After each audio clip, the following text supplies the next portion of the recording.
नमस्कार साथियों, आपका BNK24 चैनल पे बहुत बहुत स्वागत है।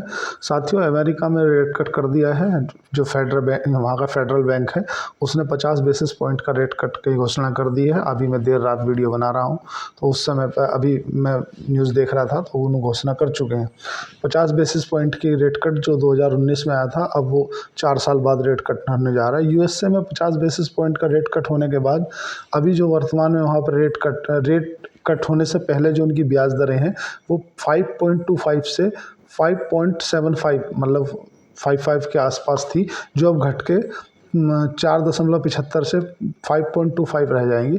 साथियों, अब हम बात करते हैं कि USA में रेट कट आने का से क्या असर पड़ेगा हमारे आप लोगों के जीवन पे, या किस देश पे की इकोनॉमी पे क्या फ़र्क पड़ेगा। साथियों, इसका जो असर है वो पूरी ऑल ओवर दुनिया पे के शेयर बाज़ारों पे पड़ेगा। क्योंकि उससे कारण क्या है कि जैसे ही अमेरिका में जो रेट कट हुआ है, मतलब जो फेडरल बैंक ने अपनी ब्याज दरें घटाई हैं, तो उससे हुआ कि जो निवेशक हैं, जो वहाँ के इन्वेस्टर हैं, वो क्या है, दूसरे देशों में अपनी राह तलाशेंगे, जिसके लिए जो सबसे अच्छा और पसंदीदा उनका बाज़ार है वो भारत है। और अभी पिछले हफ्ते में ही उसने 16,800 करोड़ की खरीदारी की थी, जो कि 2000 सितंबर की अगर हम बात करें, मतलब सितंबर की बात करें, तो 27,900 करोड़ रुपये, मतलब 28,000 करोड़ रुपए की शेयर बाज़ार में खरीदारी कर चुके हैं FII। क्योंकि वो उनको पहले से ही पता रहता है, उनकी जो इंटरनल खबर रहती है कि रेट कट आने वाला है, तो इसलिए उनकी ये खबर थी। अब साथियों, ये जानते हैं कि वहाँ पर रेट कट आया क्यों। रेट कट आने के जो पीछे सबसे बड़ा रीज़न है वहाँ की बढ़ती महंगाई, इन्फ्लेशन के चक्कर में वहाँ पर रेट कट आना पड़ा। और ऐसा फेडरल रिजर्व के जो चेयरमैन है, उनका कहना है कि रेट कट हमने किया, उसके पीछे का जो लॉजिक है वो ये है कि जो पैसा आम जन है उनके बीच में अगर वो कम ब्याज दर पे जाएगा, तो वो फिर से इकोनॉमी में, GDP में ग्रोथ में बढ़ के आएगा। नहीं समझे, एक बार और समझाता हूँ। आज किसी व्यक्ति के पास में पैसा नहीं है, ब्याज दर बढ़ी हुई है।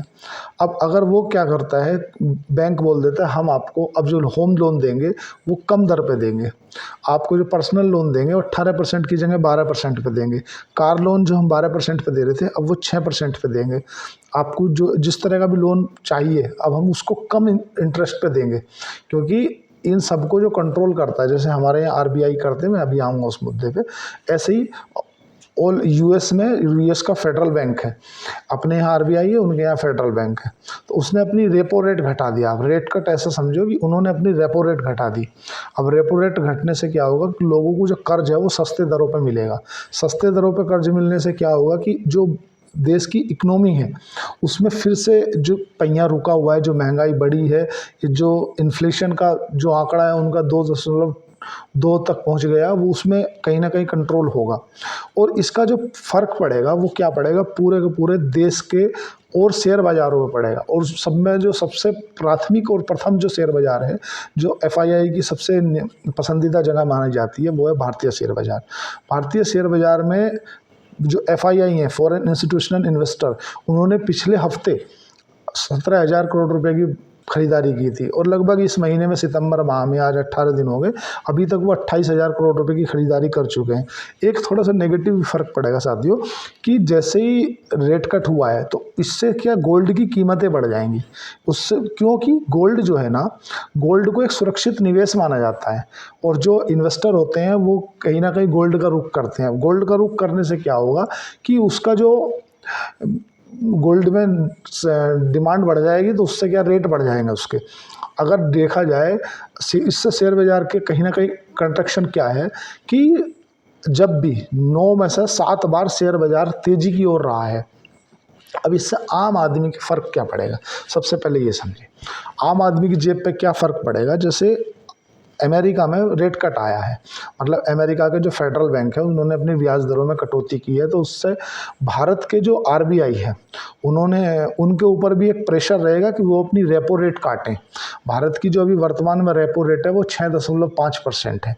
अब क्या होगा, हम लोगों को अगर RBI, reserve bank of India की, हालांकि 6 सदस्य, मैं आऊँगा वहाँ पर, 6 सदस्य मीटिंग कमेटी जो है वो 7 से 9 अक्टूबर को एक जो अपने यहाँ पे मीटिंग लेने की उन्होंने घोषणा की है कि हम एक मीटिंग करेंगे मॉनेटरी पॉलिसी की, जो मौद्रिक नीति बोलते हैं, आरबीआई की मौद्रिक नीति, मॉनेटरी पॉलिसी की बैठक है 7 से लेकर 9 अक्टूबर तक।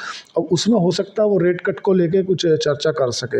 हालांकि जो शक्तिकांत दास है, जो अपने आरबीआई के गवर्नर हैं, उन्होंने एक सप्ताह पहले ही एक सार्वजनिक न्यूज़ चैनल पे आके ऐसा बयान दिया था कि हम लोग रेट कट, जो हमारे यहाँ रेपो रेट में अगर बदलाव करेंगे तो हम किसी देश के रेट कट करने से नहीं करेंगे, अपन भारत की जो महंगाई है उसको देख के हम निर्णय लेंगे कि क्या हमें रेट कट करना उचित है क्या नहीं है। ऐसा आरबीआई के जो शक्तिकांत दास है उन्होंने कहा है। अब इसकी जो मॉनेटरी पॉलिसी की जो बैठक है वो अक्टूबर में है, 7 से लेकर 9 अक्टूबर तक, और उसमें हो सकता है रेपो रेट में बदलाव आ जाए। उससे होगा कि हम लोगों को, अगर आरबीआई अपनी रेपो रेट की दरें कम करता है तो हम लोगों को home loan, personal loan, auto loan, car loan, जितने भी लोन वो सस्ते हो जाएंगे। सस्ते होने से होगा क्या कि जिन लोगों की जो ईएमआई सपोज करो 10,000 बन रही है और आरबीआई ने बोल दिया कि हम अपनी रेपो रेट कम करते हैं, अपनी मौद्रिक नीति में सुधार लाते हैं और हम जो 6.5% हम बैंकों को दे रहे हैं उसे घटा के 5 कर लेते हैं, तो साथियों आपकी जो 10,000 की किस्त है वो घट कर रह जाएगी 9,000, उतने ही अमाउंट की, क्योंकि आरबीआई ने क्या किया है, अपनी मौद्रिक नीति कम कर ली है, मतलब रेपो रेट घटा दी है। आरबीआई अगर अपनी रेपो रेट बढ़ाता है तो आपकी जेब पर फ़र्क पड़ेगा, महंगा हो जाएगा लोन। कुछ कंपनियां हैं जो एनबीएफसी कंपनी होती है, नॉन बैंकिंग फाइनेंस सर्विसेज, जिनके फिक्स लोन होते हैं, जैसे चोलामंडलम फाइनेंस है उसके फिक्स लोन है, इनकी जितनी भी बास्केट है इनकी फिक्स लोन वाली है, तो उनको बैलेंस शीट पे ये चीज़ दिखेगी, उनको प्रॉफिट दिखेगा इधर, क्योंकि उनको जो लोन है वो अब सस्ता हो गया, पर जो कंज्यूमर को उसने लोन दिया है, जो B2B और B2C में काम करती हैं, बिजनेस टू बिजनेस और बिजनेस टू कस्टमर में जो काम करती हैं, उनको इसका प्रॉफिट मिलेगा, क्योंकि उनके फिक्स लोन होते हैं। जैसे किसी चोलामंडलम फाइनेंस ने किसी को लोन किया और उसको फिक्स लोन दिया कि मैं आपको 10% या 11% आपको 5 साल के लिए लोन देती हूँ, तो अब रेपो रेट जो दर है, चाहे वो 6 हो जाए, चाहे वो 12 हो जाए, चाहे वो 8 हो जाए, उसमें कोई बदलाव नहीं आएगा, उसे 10% का ही ब्याज देना होगा। लेकिन अपने भारत में ऐसे बहुत कम है, ज़्यादातर जो है वो जो फ्लैक्चुअल रेट चलते रहते हैं। किसी भी आप बैंक से ले लो, चाहे एलआईसी से ले लो, चाहे आप बजाज हाउसिंग, किसी भी अदर कंपनी से ले लो, उनकी जो रेट होते हैं ना वे फ्लैक्चुएट करते हैं। किसके कारण? रेपो रेट के कारण। जैसे ही repo rate, RBI repo rate बढ़ा देगा तो आपकी लोन की दर भी बढ़ जाएगी, आरबीआई रेपो रेट घटा देगा तो घट जाएगी।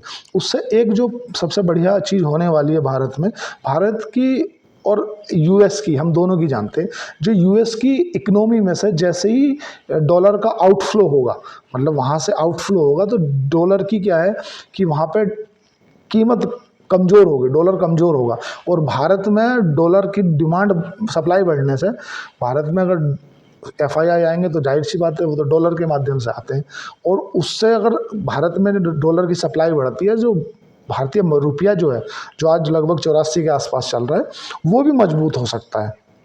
और जो भारत का मुद्रा भंडार है, मतलब फॉरेन एक्सचेंज रिजर्व, जो हमारा फॉरेन एक्सचेंज रिजर्व है, वो बढ़ जाएगा, वो मजबूत हो जाएगा। मतलब क्योंकि जब हम, जैसे अभी हम एग्जांपल के तौर पर समझो, जैसा हिंदुस्तान यूनिलीवर है, हिंदुस्तान यूनिलीवर जिसका हम हैंडर्स शोल्डर्स लगाते हैं, और जो मतलब एफएमसीजी प्रोडक्ट बनाती है, तो ये कंपनी नाम सुनने में लगता है हिंदी है, मतलब हिंदुस्तान यूनिलीवर, बट ये कंपनी फॉरेन है। अगर किसी को 1,000 करोड़ रुपए का डिविडेंड देना है, तो और कोई निवेशक है कहाँ का? अमेरिका का, तो वो हमारे भारतीय रुपये में थोड़ी लेगा, वो बोलेगा भाई मेरे को 1,000 करोड़ रुपया चाहिए, आप मुझे डॉलर में दो, तो वो डॉलर कहाँ से जाएगा? वो फॉरेन एक्सचेंज रिजर्व से जाएगा। तो वो ऐसे रिजर्व घटता और बढ़ता है। हम जो भारत से एक्सपोर्ट या इंपोर्ट करते हैं, कोई प्रोडक्ट हम अमेरिका से खरीदते हैं या एनी अदर किसी कंट्री से खरीदते हैं, तो चूँकि क्या है कि पूरे ऑल ओवर वर्ल्ड में जो डॉलर की क्या है कि एक मोनोपोली है, डॉलर एक मोनोपोली है, या तो आपके पास गोल्ड है या फिर डॉलर है, दो चीज़ में आप ट्रेड कर सकते हो। कुछ देश हैं जो अपनी अपने अपने लेवल पे, सब देश अपने अपने लेवल पे सुधार कर रहे हैं कि यार आप हमारे रुपये में लेन देन करो, हम आपके रुपये में लेन देन करेंगे। लेकिन साथियों ये एक समय तक है, जब आपको बड़ा कोई काम करना रहता है तो वो आपको डॉलर में ही करना पड़ता है, क्योंकि वर्तमान में भी डॉलर की मोनोपोली है। इससे जो डॉलर है वो थोड़ा सा कमज़ोर हो सकता है और भारतीय रुपया जो मजबूत हो सकता है। हाँ, ये ज़रूर है कि इससे जब पैसा जो एफआईआई का इंडिया में आएगा तो एक बार के लिए तो भारतीय शेयर बाज़ार में बहुत ही भयंकर तरह से मतलब आपको देखने में लगेगा कि यार ऐसा हुआ क्या है कि एकदम से शेयर बाज़ार चढ़ने लग गया। क्योंकि जो पैसा है ना, शेयर बाज़ार को ऊपर लेके कौन जाता है। अभी जो है ना लगभग 23,000 करोड़ रुपए जैसी एसआईपी, सिस्टोमेटिक इन्वेस्टमेंट, जो रिटेल इन्वेस्टर है ना, जो कोई 500 रुपये महीना डाल रहा है, कोई 1000 रुपये महीना डाल रहा है, कोई 1500 रुपये महीना डाल रहा है। ये मैं जो भी बात आपसे बोल रहा हूँ विद तथ्य के साथ बोल रहा हूँ, आप गूगल सर्च कर सकते हैं, ऐसा कुछ नहीं कि मैं आपको कुछ भी बता दे रहा हूँ। 23,000 करोड़ रुपये जितना एसआईपी के माध्यम से रिटेल भाइयों का पैसा आ रहा है जो बाजार को सस्टेन किए हुआ है। अगर हम अब से पहले देखे जाए, अब काफ़ी डीमेट अकाउंट हो गए, इससे पहले डीमेट अकाउंट उतने नहीं हुआ करते थे, तो उस समय जो एफआईआई होते थे ना, फॉरेन इंस्टीट्यूशनल इन्वेस्टर, जब वो पैसा निकालते थे तो शेयर मार्केट धड़ाम, और जब वो पैसा डालते थे तो फिर, क्योंकि शेयर मार्केट को अगर ऊपर लेके जाना है आपको तो एफआईआई का सपोर्ट ज़रूरी है। कि एक लेवल तक ही आपकी डीआईआई खरीद सकती है, डोमेस्टिक इंस्टीट्यूशनल इन्वेस्टर जो होते हैं ना, जैसे एलआईसी है या तुम्हारा एसबीआई है या निप्पॉन है, आईसीआईसीआई है, एचडीएफसी है, ये जो हैं ये डोमेस्टिक हैं। और जो फॉरेन इंस्टीट्यूशनल होते हैं ना, वो आपकी निफ्टी 50 और सेंसेक्स की टॉप कंपनियों में बाय करते हैं। देखा होगा आपने कि कोटक महिंद्रा बैंक बहुत दिन से वो एक दायरे में है, ऊपर जा ही नहीं पा रहा। एचडीएफसी जा ही नहीं पा रहा है। ऐसा नहीं है कि बैंक खराब है, बैंक की बैलेंस शीट आप उठा कर देखो, बहुत अच्छी बैलेंस शीट है, पर वो क्या है कि उनको एक ऊपर ले जाने के लिए जो एफआईआई की बाइंग चाहिए वो नहीं मिल पा रही है। तो साथियों, आज के लिए इतना ही। धन्यवाद। चैनल को लाइक करें, सब्सक्राइब करें। Thank you.